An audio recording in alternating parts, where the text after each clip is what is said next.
In 1968, another organization was formed. It was called the Club of Rome. Interesting group. The Club of Rome is sort of an egalitarian group aimed at unity and solidarity in Europe. The Club of Rome hopes to unify the entire globe. And they have a report entitled Regionalized and Adaptive Model for Global World System. It actually divides the world, the entire globe, into 10 political economic regions. Their stated goal is a one world government and a new world order. The Club of Rome was formed in 1968.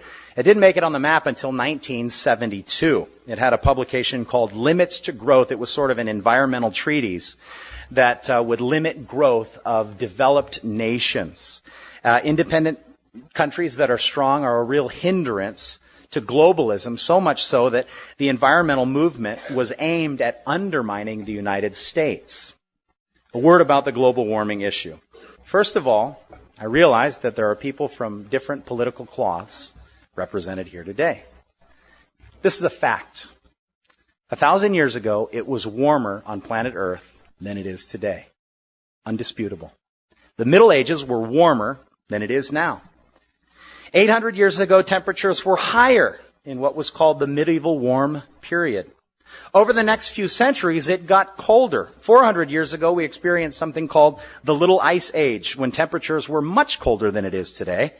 And then over the last 100 years, the Earth has warmed, but not because of human activity. It's because of the sun. How do we know this? Well, the polar ice caps on Mars are melting, and they have no SUVs there. Imagine that. Imagine that. See, the increase of carbon dioxide on Earth is not causative, as Al Gore would have you believe, but is the result of the increased activity of the sun. By the way, the greatest contributor of greenhouse gas or hot air on the Earth is Al Gore. That's not true. It's the ocean. Just the facts. People, please, just the facts. The hotter the sun is, the more greenhouse gas is emitted by the ocean. And so the increase in CO2 in the atmosphere is a result of a sun that's increasing in activity. There were times in the Earth's history when the carbon dioxide levels, CO2, greenhouse gases, were 10 times what they are today. And so don't let anybody tell you that your car is causing global warming. Humans have no ability. The inconvenient truth for religious environmentalists is that humans are insignificant when it comes to climate change. Here's something funny. Of all the carbon dioxide that's released into the atmosphere, humans contribute only 12%.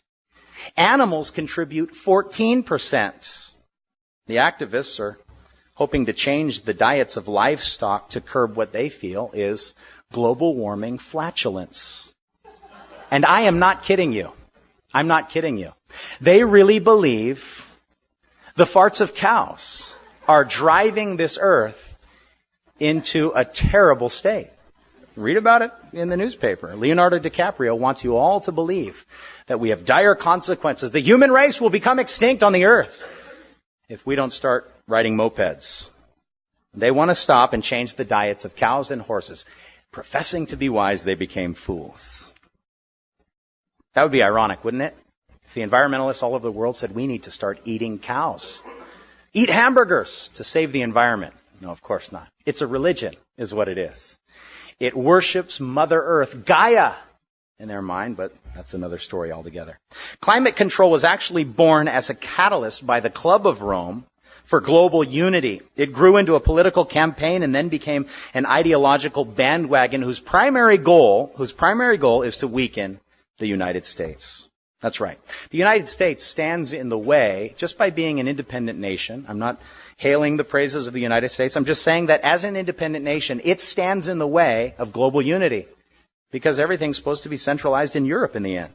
And the whole Kyoto Protocol that Bush wouldn't sign, the reason he wouldn't sign it is not because the world is not getting warmer, because it is. But it's not human beings that are causing it. It's just a fact. The reason is because Kyoto calls for the punishment of the United States with heavy penalties for emissions, but it exempts China, which will have more emissions than the U.S. in 2 years. It exempts them completely.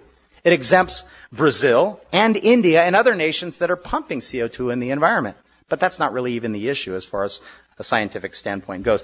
In effect, what would happen is the United States would become the primary financial support for the United Nations. The United Nations would collect billions of dollars in fines from the United States while exempting all these other developing nations, essentially crippling our economy, weakening our autonomy, and paving the way for a last days scenario where the United States' role is more of a supporting role than a dominant role.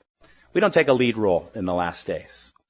And so the global warming issue actually dates back to the early 70s when the Club of Rome published its book, Limits to Growth.